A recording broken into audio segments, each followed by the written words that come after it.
For 3 years straight, my ex-wife and I co-parent fine. No issues. But now over the last couple of months, all of a sudden, she wants to be my friend.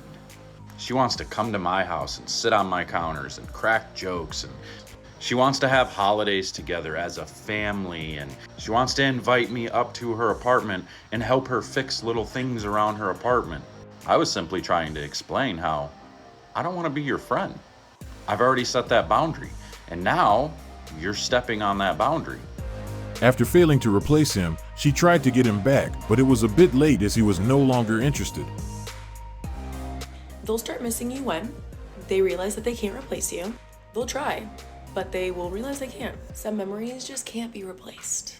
Number 2, when they go through a hard time and they realize that they need someone that knows how to comfort them, and they want to be comforted in a way that they have before by you.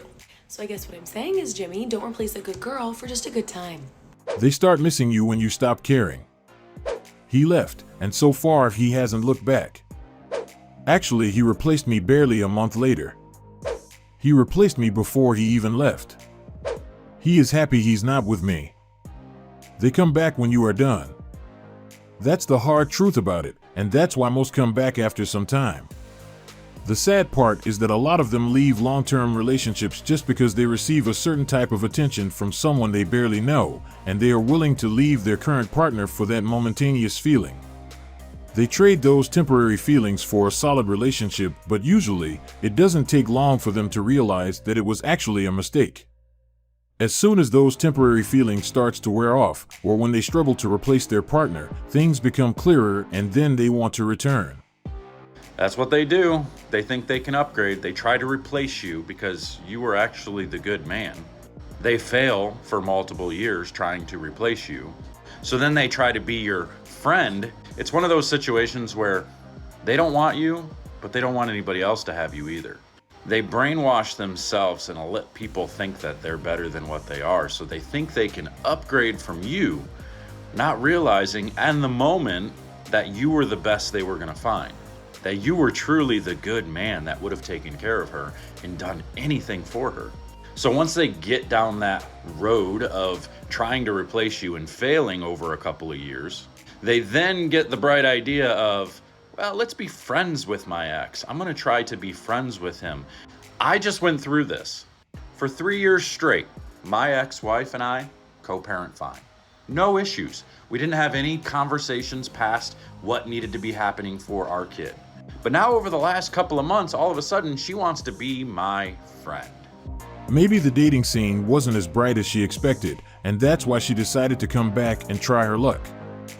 She wants to come to my house and sit on my counters and crack jokes and, talk about her day and talk about her problems with work and everything else. She wants to have holidays together as a family, and she wants to make me coffee in the morning when I go over to pick my kid up to take him to school. She wants to invite me up to her apartment and help her fix little things around her apartment. She wants to do Halloween themed like a family with our son. But when I finally saw the light and I finally said, what's going on here? Like, is she trying to get back in my life? Is she trying to be back together? She definitely wants to get back together, because if that wasn't the case, she wouldn't make those suggestions. If she was living happily with her plan A, she wouldn't waste her time checking on him. I'm sorry, ma'am. I made it perfectly clear to you that I will not be your friend. We can co-parent. We can, do all that stuff. That's fine. I have no issue with that. But we don't need to talk. I don't need to hear you vent about your work or all this stuff. I don't need you calling me in the morning when you get fired from a job crying your eyes out. I don't need you telling me that you're not wearing panties. Friends don't do that. This is the reason it's good to display your boundaries and stick with them, as it will prevent future drama. He noticed that she was doing things that a regular friend wouldn't do, and that's why he had to let her know that she was doing a bit too much. I was simply trying to explain how I don't want to be your friend. I've already set that boundary, and now you're stepping on that boundary. So your cop-out is that, this is what's best for our kid. Us being friends is what, no, it's not. What's best for our child is for us to just simply co-parent. As he mentioned, the most important thing at this point is co-parenting. There is no need to do all the extra stuff she was doing. I thought I was going crazy.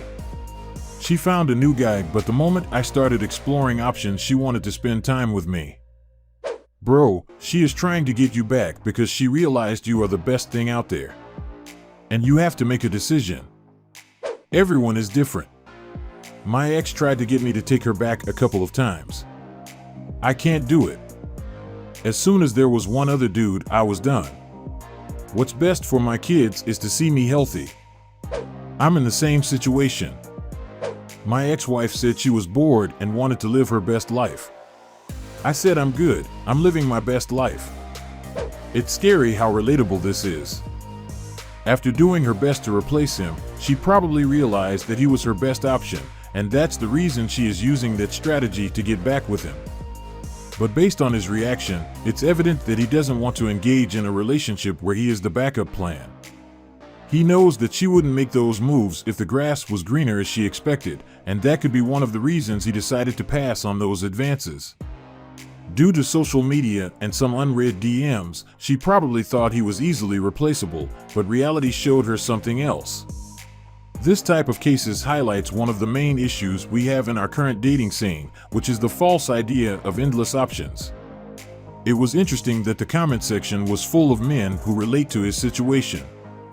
Some already went through the same thing, and others are currently facing it. Most of them stated by the time their exes tried to check on them, they were no longer interested. For some reason, they usually start missing the person they left when he already moved on.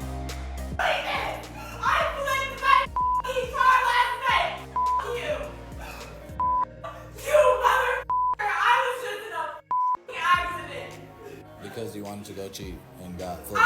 Out of my bed crying.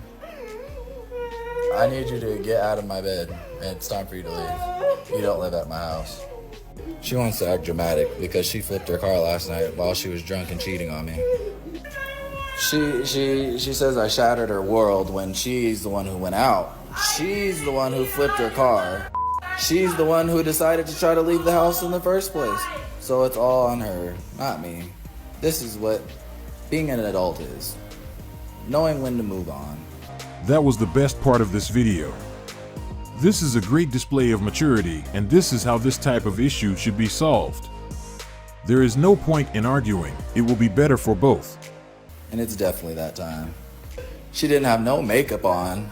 Didn't have this nice outfit that I bought for her on. But all of a sudden, she Houdini'd into the outfit. Wow, what does that mean? Cheating, lying, being sneaky. Don't move them in. You won't have to put them out. Delete her number and keep it moving. Remember, you're the prize. Bro, cheating with the outfit I bought for you is diabolical. They're not married. Time to move on. Good job for keeping your composure. You did good. She can't take accountability for anything. It's all his fault. Lesson learned. Choose better. You better get out of there. The best part of this video was his reaction while dealing with this situation. That was a mature man's move, and this is how we should handle it.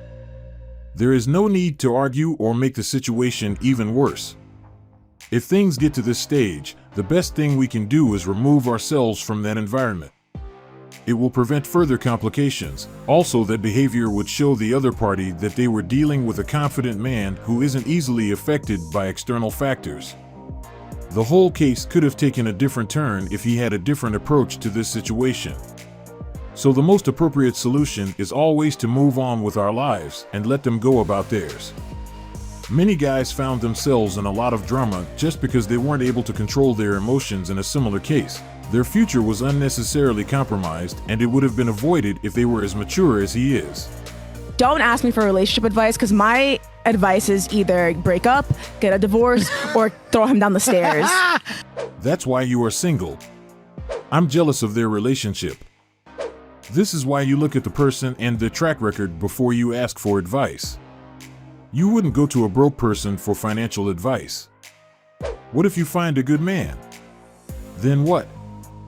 I agree, don't ask you for relationship advice.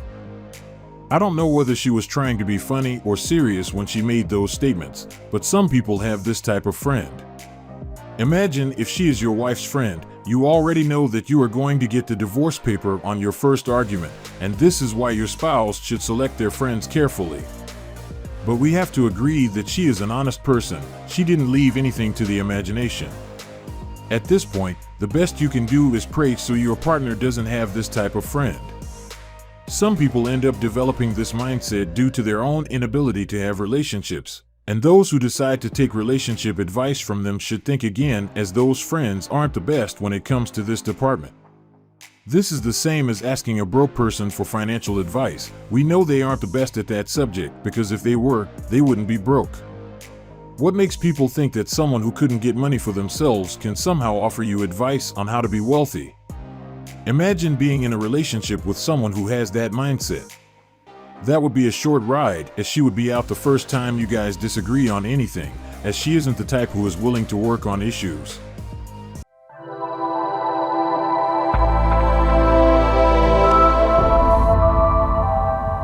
Welcome to our self-development section. Today we will touch again on the power of choice. This is the most important piece that will define the type of life we will live. So we need to make the right choice, which will eventually lead us to the desired outcome. You can choose a life of ease and comfort, or you can choose a life of service and adventure. Which one of those, when you're 90 years old, are you going to be more proud of? I like Jeff's concept. We have the power to choose a path that is more likely to give us the life we dream of. But the sad reality is that most of us want the same thing, but unfortunately, only a small percentage is willing to do what is required to achieve it. This is where the issue lies. We know what we want, we know what we can do in order to achieve it, but most would rather stay in their comfort zone instead of getting out of it for a better life. And then they are the first to complain when things get hard for them. So if you make the right choice and do what is required, life will be easier down the road, unlike those who decide to go with the flow. This is all for today's video, and we hope you like it.